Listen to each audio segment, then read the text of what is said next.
se eu estiver andando pelas ruas de BH e te perguntar onde fica o Largo do Rosário, você saberia me dizer? Se eu te contar que todos os dias várias pessoas passam por ele e nem sabem da sua existência, você acredita?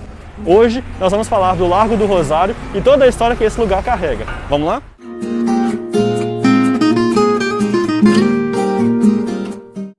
É aqui na Rua da Bahia, esquina com a Timbiras, que a gente vai começar o vídeo. Hoje a gente vai falar de um capítulo muito triste na história de Belo Horizonte. Mas quem vai contar essa história pra gente é a professora de História, Marcelina Almeida, lá da UENG. Primeiramente, obrigado, Marcelina, por estar aqui com a gente, falar dessa história aí muito interessante que muita gente não conhece, né? Eu que agradeço o convite. E quero dizer o seguinte, antes de mais nada, contar que o que a gente vai falar aqui é uma história de silêncios, né? A gente vai contar um pouco da história de Belo Horizonte e pensar um pouco a partir dos silêncios, de como que há silêncios dentro dessa história. E que vem sendo recuperado através de projetos de pesquisa muito interessantes.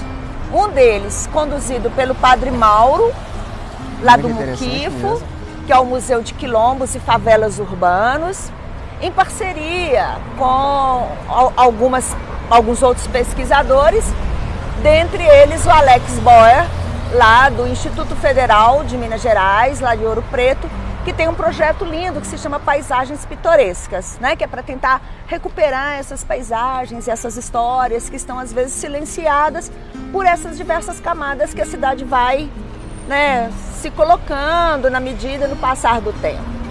Aqui, de modo específico, a história que a gente vem tentando trazer de volta, né, emergir do passado, é a história da população preta, da população negra, que vivia aqui no Arraial, onde se construiu Belo Horizonte. Então, Marcelina, esse lugar que a gente conhece tão bem aqui era totalmente diferente. Como é que era isso daqui na época do Curral del Rei? Completamente diferente. Aqui, exatamente nesse cruzamento onde nós estamos, estava a Capela de Nossa Senhora do Rosário dos Homens Pretos. Se a gente virar para trás aqui, onde está esse prédio, esse sobrado, ali atrás estaria o cemitério religioso, que foi autorizado, inclusive, né, em Portugal, para que existisse esse cemitério aqui para essa população preta que frequentava essa igreja. E toda essa parte aqui embaixo, que envolve Avenida Álvares Cabral, Guajajaras, era o Largo do Rosário, né, onde estaria, né, esse território sagrado pertencente a essa irmandade, a essa capela. Impressionante, né? E eles demoliram tudo só para construir a nova capital. Por que eles não puderam manter esse Largo do Rosário do jeito que ele era? O projeto de construção da nova capital é um projeto que, dentro da sua metodologia e da sua temática, incluía a instauração de novos tempos, né? Novos tempos representando a República e também novos espaços, novas construções. Então, tudo que estava dentro do perímetro da Avenida do Contorno, antiga 17 de dezembro, estava fadado à demolição, né? A própria matriz de Nossa Senhora da Boa Viagem também, né, foi demolida e a capela que existia aqui, igualmente. Uma coisa que a gente viu nas pesquisas, Marcelina, foi que houve um acordo, né, para a demolição da Capela do Rosário e a construção de uma nova igreja para essa comunidade, né? Exatamente. Só que não foi muito bem isso que aconteceu, não, né? Você pode falar um pouquinho isso pra gente? A capela, a nova capela, substituindo a que existia, que até foi construída, né? Ela existe até hoje. Mas não aqui, né? Não aqui. Ela está situada num outro ponto da cidade. É aquela capelinha, gente, aquela igrejinha pequenininha ali na Amazonas com São Paulo, né? Isso, que normalmente as pessoas até conhecem como Capela de Santo Antônio, né? Mas ela é a Capela do Rosário. O fato é que ela já não mais seria a Capela de Nossa Senhora do Rosário dos Homens Pretos. Ela é só a Capela do Rosário. Por que teve essa exclusão? Isso muda muito, né? É uma mudança, inclusive, de perspectiva, inclusive dos pressupostos da Igreja Católica naquele momento, de criar esse afastamento, né, dos ritos e e das simbologias que está voltada para uma cultura negra, né? Que é o reizado, o reinado.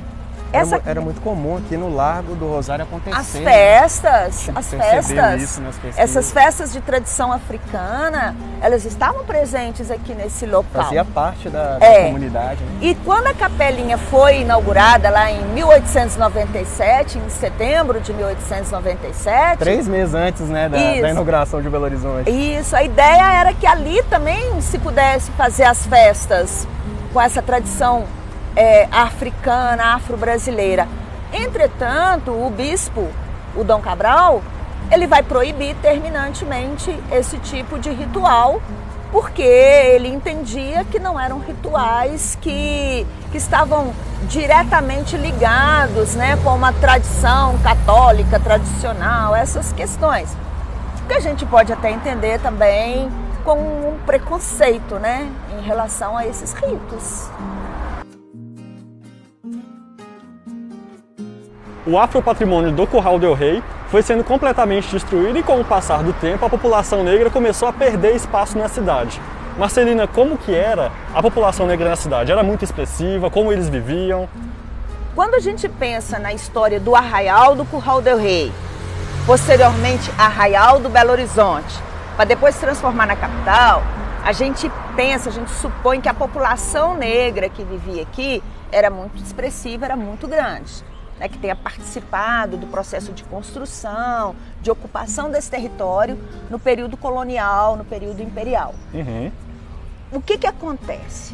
Com a instalação da nova capital, os ideários que dão a base para a construção dessa cidade, um dos elementos é a questão da segregação, é a questão da higienização, é a questão de se pensar uma cidade moderna não apenas do ponto de vista da arquitetura, mas inclusive das escolhas de qual era o biotipo, qual era o tipo ideal de um ser para habitar uma cidade moderna. Então nós podemos dizer que a criação da cidade passa muito pelo contexto da segregação também. Sim, da segregação, da escolha, de definição de modelos, né? Sim. E, obviamente, uma população preta, negra, pobre, não estaria dentro desse projeto. Tanto é que, estudando esse projeto, né, junto com o Padre Mauro, no projeto Negricidade, a gente vê que a população preta que existia aqui vai sendo empurrada para as periferias, né? Inclusive a gente vê nas periferias ainda as Irmandades do Rosário, a manutenção disso que era normal aqui dentro do Arraial. Com a instalação da capital, essa população vai sendo excluída, porque para viver aqui existia um tipo ideal dentro dessa perspectiva de projeto, então, de uma nova cidade. Sim, a partir desse ponto que você traz, a gente consegue entender, então, a dinâmica da cidade até hoje, né? Isso. O passado, estudar o passado, entender como é que essa lógica nos permite compreender o que é a cidade hoje, Sim. né? Então, quando a gente chama as pessoas para perceber que aqui nesse lugar, aqui nesse espaço, nós temos elementos de uma história que fala da população preta, da população negra, pobre que vivia aqui, a gente está tentando recuperar elementos, que é aquilo que eu disse no início, dos esquecimentos, né? Sim. Então a história, quando a gente vai até o passado e busca, a gente está tentando trazer, né, elementos que nos permitam compreender essa dinâmica e entender que a cidade não é só isso que está aqui, é mais.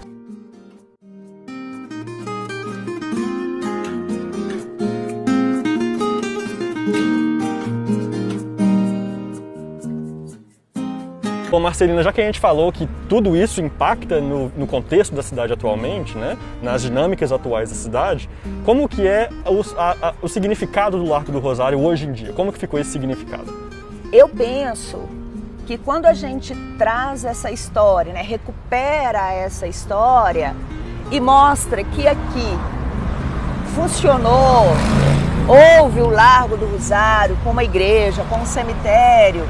E quando a gente traz isso para cá, é porque a gente está querendo mostrar que existem cidades simbólicas, existem cidades na imaginação das pessoas que podem nos contar diversas histórias que estão atrás dessas camadas, né? Uhum. Aqui hoje já não é mais o Largo do Rosário como ele foi.